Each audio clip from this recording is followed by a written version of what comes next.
Hello, this is Tom from anti-proton.com, and I'm sitting in my car, and there is a thunderstorm going on around me. Why not? By the way, I apologize again, as always, for the crappy quality of my videos. Brought to you by the iPhone crappy camera, which totally sucks. I will be buying a better camera very soon. A really, really nice little guy that I can use to do all kinds of crazy stuff. Yeah, I've been saying it for a while, and I'm getting close. Today's topic here is conspiracy theorists. I stated this a little while ago with mixed results to some people, so I figured I might as well start immediately by stating my ultimate stance upon the issue, in so much as it can be qualified with a single sentence. But of course this isn't really inclusive of everything, but it should be enough to at least give you an idea what I'm saying before you hear this and become, distraught over what I'm saying, because I have a tendency to sound like I'm saying one thing until I get to a point which states something else. Pardon me. Big bucks coffee. Costs more than gold.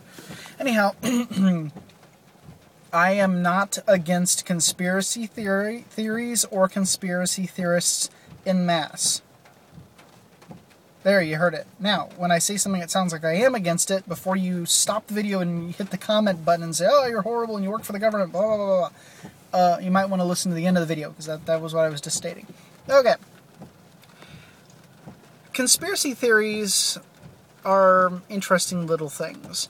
They are born of the belief that there is something hidden that can be found. I would say that it's similar to searching around outside looking and rooting for food in a forest that some creature might do. In fact, I have no actual basis for this scientifically that I can reach out and grab right this moment with my iPhone in my car, although I'm pretty sure if I looked hard enough I could probably find it. But I wouldn't doubt if this has something to do with the evolution of humanity and people, the belief in that you can always find something hidden around somewhere, which is, of course, an incredibly useful thing to do when you're looking for food and scavenging.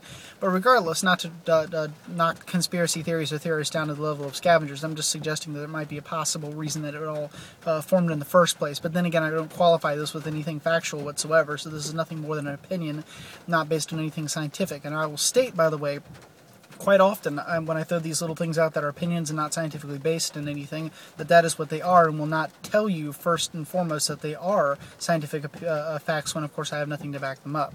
But regardless of this fact, I think it is quite possible that might be the origins of conspiracy theory, the reason that people look for the thing that might be hidden in plain sight. And the more calm and relaxed and everything seems to be, the more likely it must be that there's actually something brooding. It's also good survival instinct, too. If everything is calm and relaxed and everybody becomes calm and relaxed, then when something goes wrong, people aren't ready for it. Ironically, as much as you laugh at them or make fun of the people that hide underground in the bomb shelters, they're probably the most likely to survive if something did go wrong. Now, that being stated, conspiracy theorists have a tendency to also find conspiracy where there is none. If, let's say, there's a disaster or something goes wrong, and then everything becomes fixed or repaired, seemingly, and then, let's say, the government or some other major institution says it's all okay, they are immediately attacked by the conspiracy theorists en masse, but not individually, not to pry on any individual person, but generally speaking, because the very fact that they are a large group seems to necessarily mean that they are up to conspiracy and wrongdoing, which I always thought was kind of interesting. You see, it's actually the opposite. Conspiracy theorists, in a lot of ways, are the exact inverse of what they dislike, which makes sense. You'd want to be as far away from what you dislike as you can, but that makes you polarized as well. On the one hand, the government and everybody is supposed to be sitting out there, and this is, by the way, a supposed thing. The reality is probably a little more complex than that, but it is supposed to be sitting out there, and I didn't say supposed to, I said supposed to, different usage of the word there, to be sitting out there telling you everything is okay, even if it's not, for whatever ill-gotten reasons. And the conspiracy theorists are the exact opposite, telling you that everything is wrong and a lie, no matter what.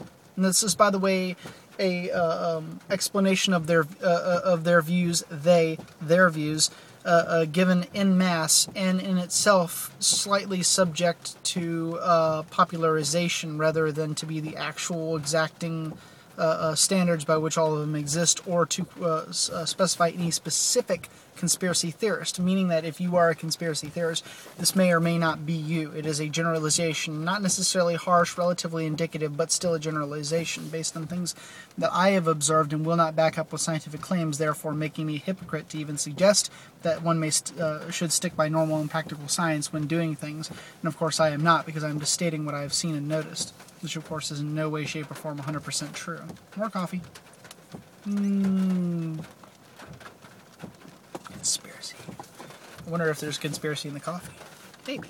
I've already showed you that coffee is mildly radioactive. But regardless, getting and moving right along. Conspiracies are often proven to be, well, they're not proven to be wrong. Because they can't be proven to be wrong. Because the act of trying to prove them wrong is to submit factual evidence suggesting that they are wrong, and the point of the conspiracy is to say that the factual evidence has been contrived or altered or faked or whatnot, hence conspiracy. Therefore, you cannot actually disprove a conspiracy. Of course, then again, it is logically unsound to try to disprove anything to begin with. It is not correct for me to say to prove that A does not imply B, but that A does imply B. Modus ponens argument. As opposed to a modus tollendo ponens argument. Yeah, modus tollendo ponens, mode by which we deny the consequent. Okay, yes, there we go. So it's actually it's incorrect to try to disprove a conspiracy theory anyway. It is more correct to try to prove a conspiracy theory, stating the onus of proof is on the conspiracy theorist, not on the conspirators, alleged. Anyway. I basically I just think it's kind of amusing. But this is all spurred, of course, by the fact that every time I get out there, not every time, but most times, but I harshly generalize to say every time because I'm in a caffeinated sort of mood. When I get on the internet and I say that something is maybe not so bad as everybody says, or if somebody states something is really, really over the top, and I say, well, maybe it's not, I get kind of amused, but at the same time annoyed. It's like a weird sort of thing. Excuse me. I say something bad. Everybody immediately tells me that because I don't think everything is going crazy, that I must be working for the government. Not necessarily to be employed by the government, but more to be an agent of the government, implanted to tell everybody that everything is calm and relaxed when it is not, for whatever reason. Because, of course, apparently the point of the government is to destroy us all. Interesting question. Why would the government's point be to destroy us all when the government exists through us, by us, and with our money? They've already proven that they love to take our money and spend it like crazy. Okay, so why would they want to get rid of us? But whatever. The other thing I think is so amusing is that the same people that will go out and say the government is evil, bad, and wrong, and they're so terrible and whatever, are effectively calling the government a very well-run and incredibly organized institution, because you need to be well-run and organized if you wish to contain and work with conspiracies, rather to implement them. Or at least portions of you do. Not the entirety, but at least the portions that are involved directly with the conspiracy would have to be well-run and organized. Maybe they are. Maybe that's what they mean. Maybe they mean in mass, that's that word again, that they are not well-run and organized, but in reality they are well-run and organized in so much as the limits of the conspirators. That's kind of amazing, isn't it, to think of it like that? But regardless, I just think it's amazing that every time I say things are not as bad as people think they are, I automatically necessarily must be working for the government as an agent of them to plant false information. My favorite, of course, is my hair is long, and I got this big goatee, therefore I must be doing this so that I can blend in with everybody as an agent of the government, which is, I just get a kick out of that. I am not doing that. I just think it's so funny that that's the case. Why is it necessarily that if I tell you things are not bad, I must be part of the great conspiracy, corporate, federal, whatever? Why is that the case? Why can't things ever be going well? I know things aren't going well. We got 3 meltdowns going on in the world today. They're really terrible, horrible, bad, and things are not going well. But whenever I say that anything is in any way less than horrifying, I'm automatically a member of some elite organization to poison and cloud the minds of humanity. It's kind of interesting when you think about it, isn't it? In other words, it's almost that it cannot be going well. So what point are the conspiracy theorists attempting to make? If they're trying to make the world better by exposing what's bad, it can never be better, because the second that it's better, in reality, there must be something still secretly bad, which is the whole point behind the vicious cycle of conspiracy theory. However, in the end, I would just like to point out that I like conspiracy theorists because they shed light on the fact that we do need to expose the secrets and the lies that do exist in our world and have been proven to exist in our world, and I do actually have to tip my hat to the conspiracy theorist. I think they're doing a good job in that regard. This is Tom from anti-proton.com. Bye-bye.